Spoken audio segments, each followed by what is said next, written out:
اس واقعے کا پس منظر کچھ یوں ہے کہ ایک رات فرعون نے خواب میں دیکھا کہ اس کا محل نابود ہو گیا ہے۔ خوف اور وحشت سے اس کا پورا وجود لرزنے لگا۔ فرعون نے نجومیوں کو بلا کر ان سے خواب کی تعبیر پوچھی تو انہوں نے کہا کہ بنی اسرائیل میں ان قریب ایک ایسا بچہ پیدا ہوگا جو تمہارے محل کو نابود کر دے گا اور تم سے تمہاری سلطنت کو چھین لے گا اور تمہارا سب کچھ تباہ و برباد ہو جائے گا۔ فرعون نے جب یہ تعبیر سنی تو فرعون نے یہ حکم جاری کر دیا کہ بنی اسرائیل میں جو بھی بچہ پیدا ہو اس کو قتل کر دیا جائے اور لڑکی کو چھوڑ دیا جائے تاکہ ان کی نسل باقی رہے۔ جب حضرت موسیٰ علیہ السلام پیدا ہوئے تو ان کی والدہ نے حضرت موسیٰ علیہ السلام کو ایک صندوق میں رکھ کر دریا میں ڈال دیا۔ دریا سے ایک نہر فرعون کے محل کے پاس سے بہتی تھی۔ یہ صندوق بہتا ہوا اللہ تبارک و تعالیٰ کی قدرت سے اسی نہر میں چلا گیا اور یہ صندوق بہتا ہوا فرعون کے محل کے پاس آ کر رک گیا۔ فرعون نے جب اس صندوق کو دیکھا تو اپنے سپاہیوں کو حکم دیا کہ اسے محل میں لا کر کھولا جائے اور دیکھا جائے کہ اس کے اندر کیا ہے۔ جب اس صندوق کو کھولا گیا تو اس کے اندر ایک نہایت ہی حسین و جمیل اور خوبصورت بچہ نکلا۔ حضرت آسیہ رضی اللہ تعالی عنہ اس بچے کو دیکھ کر نہایت ہی خوش ہوئیں اور حضرت آسیہ رضی اللہ تعالی عنہ نے حضرت موسیٰ علیہ السلام کا نام ہی موسیٰ رکھا تھا، کیونکہ قبطی زبان میں پانی کو مو اور درخت کو سا کہا جاتا ہے، کیونکہ حضرت موسیٰ علیہ السلام پانی اور درختوں کے درمیان میں سے ملے تھے، اسی وجہ سے حضرت موسیٰ علیہ السلام کا نام موسیٰ رکھا گیا۔ صندوق کھلنے کے بعد حضرت آسیہ رضی اللہ تعالی عنہ نے جب حضرت موسیٰ علیہ السلام کے چہرے انور پر نور دیکھا تو انہوں نے حضرت موسیٰ علیہ السلام کو اپنا بیٹا بنا لیا اور فرعون سے کہنے لگی کہ یہ بچہ میری اور تیری آنکھوں کی ٹھنڈک ہے، اسے قتل نہ کرنا۔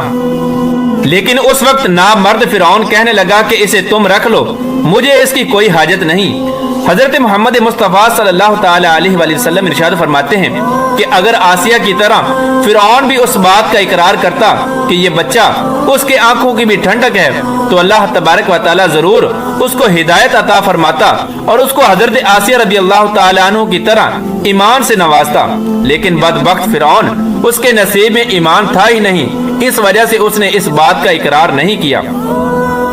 حضرت آسیہ رضی اللہ تعالی عنہ شادی کے پہلے ہی دن سے فرعون کے ظالمانہ اور کافرانہ اقدامات کے خلاف پہاڑ بن کر کھڑی رہیں۔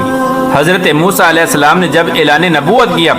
اور جب محل میں جادوگروں سے مقابلہ کیا تو یہ دیکھ کر حضرت آسیہ رضی اللہ تعالی عنہ حضرت موسیٰ علیہ السلام پر ایمان لے آئیں اور ایمان لانے کے بعد کافی دنوں تک انہوں نے اس بات کو فرعون سے چھپائے رکھا، لیکن جب فرعون نے خدائی کا دعویٰ کیا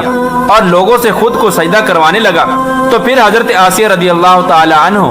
کھل کر میدان میں آ گئی اور فرعون کے اس عمل کی سخت مخالفت کرنے لگی۔ جیسے ہی فرعون کو پتہ چلا کہ میری بیوی بھی حضرت موسیٰ علیہ السلام کے خدا پر ایمان لا چکی ہے تو اس نے حضرت آسیہ رضی اللہ تعالی عنہ پر ظلم ڈھانا شروع کر دیے اور روزانہ حضرت آسیہ رضی اللہ تعالی عنہ کو طرح طرح کی اذیتیں دینا شروع کر دی،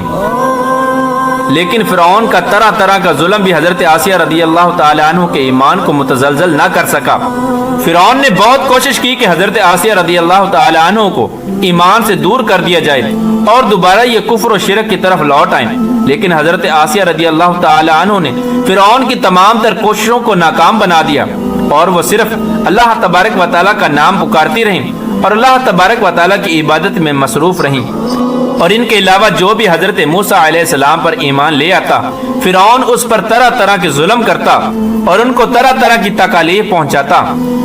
ایک مرتبہ فرعون نے حضرت موسیٰ علیہ السلام پر ایمان لانے والے ایک شخص کو، جسے قرآن کریم میں مومن آل فرعون کے نام سے یاد کیا جاتا ہے، بڑی بے دردی کے ساتھ قتل کر دیا، جس کے بعد حضرت آسیہ رضی اللہ تعالی عنہ کے صبر کا پیمانہ جھلک اٹھا اور کھلم کھلا حضرت آسیہ رضی اللہ تعالی عنہ فرعون کی مخالفت کرنے لگی۔ فرعون نے جب یہ دیکھا کہ اس کی بیوی کھلم کھلا اس کی مخالفت کر رہی ہے تو فرعون کے اندر غضب کی آگ بھڑک اٹھی اور اس نے اپنی بیوی کو بہت ہی دردناک طریقے سے اذیتیں پہنچانا شروع کر دی۔ اس ظالم بادشاہ نے اس پاک دامن خاتون پر بڑے بڑے عذاب ڈھائے، ان کو بہت زیادہ مارا اور زد و کوب کیا اور اپنے ظلم کی انتہا یہاں تک کر دی کہ حضرت آسیہ رضی اللہ تعالی عنہ کے دونوں ہاتھوں اور دونوں پیروں کے اندر لوہے کی کیلیں ٹھوک کر چاروں کونوں میں اس طرح جکڑ دیا کہ حضرت آسیہ رضی اللہ تعالی عنہ ہل بھی نہ سکتی تھی اور بھاری پتھر آپ کے سینے پر رکھ کر ان کو گرم ریت کے اندر لٹا دیا اور پانی بند کر دیا۔